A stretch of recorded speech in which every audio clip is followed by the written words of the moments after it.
Bonjour, c'est la critique de la semaine. Et cette semaine, nous avons eu un coup de cœur pour Tout s'est bien passé.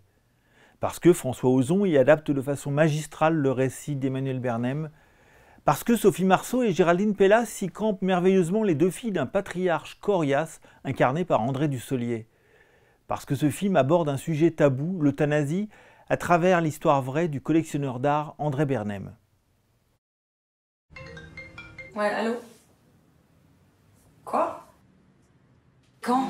À son réveil, papa pouvait plus se lever et il avait tout le côté droit paralysé. Les filles. Votre père risque de ne plus pouvoir parler, ni s'alimenter. Je veux que tu m'aides à en finir. Tu m'entends? Tout s'est bien passé. Ce message laconique est celui que laisse sur le répondeur téléphonique d'Emmanuel Bernhem une femme à l'accent suisse prononcé. Cette mystérieuse correspondante s'est chargée d'accompagner le collectionneur d'art André Bernhem vers la mort, comme l'autorise la Confédération helvétique, une pratique interdite en France où l'euthanasie reste un sujet hautement tabou.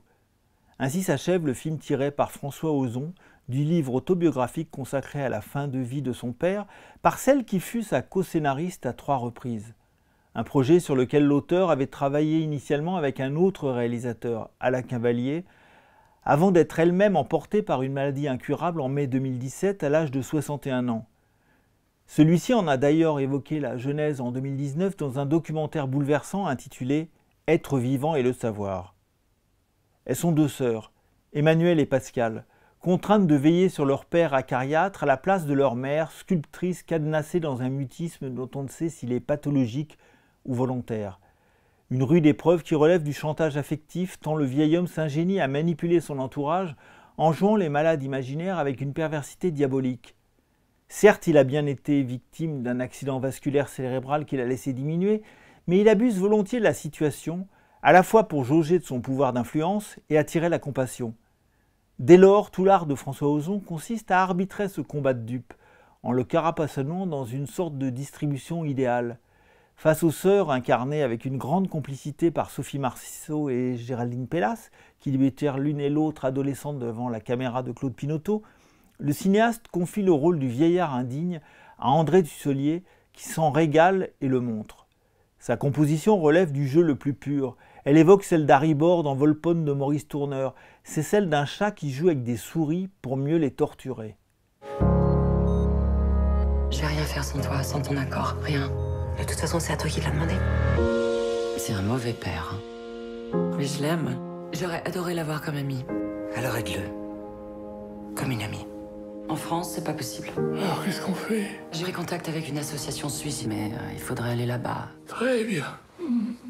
Visiblement inspiré par son sujet, Ozon a creusé chacun de ses protagonistes avec un soin particulier.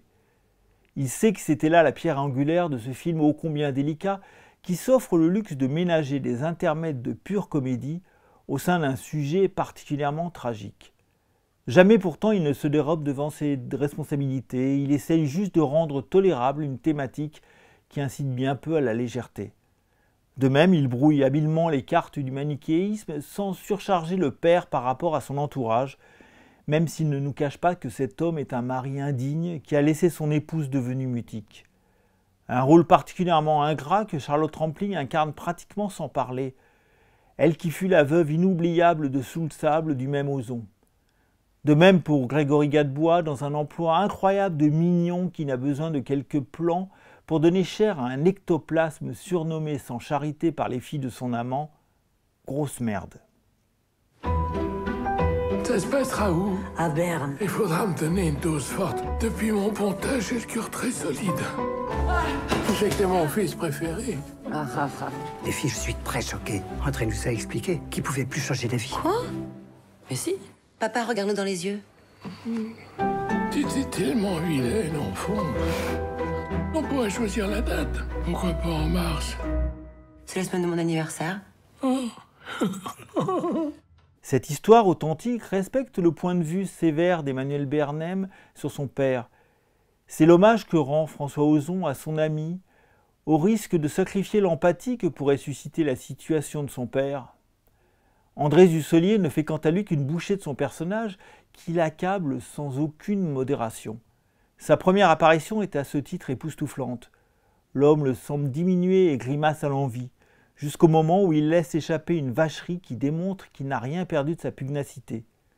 Dès lors, il ne va faire que reprendre du poil de la bête et entreprendre de faire souffler le chaud et le froid sur ses proches, en demandant à mourir, tout en goûtant jusqu'au bout au plus doux plaisir de la vie.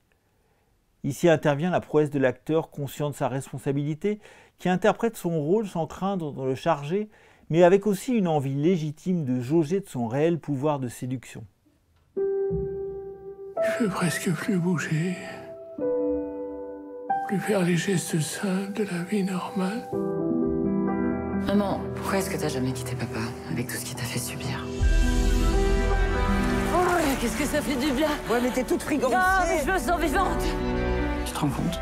Ce qu'on est en train de faire pour lui, là? Malgré la gravité extrême de son sujet, Tout s'est bien passé n'est ni un film solennel, ni un requiem désespéré.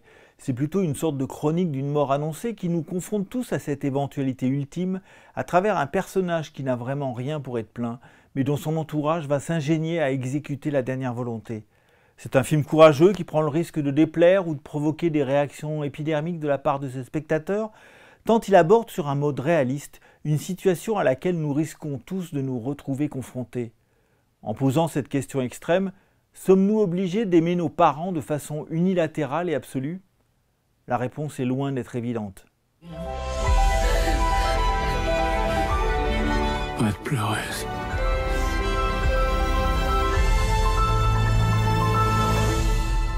Et si vous refusiez, que se passerait-il ?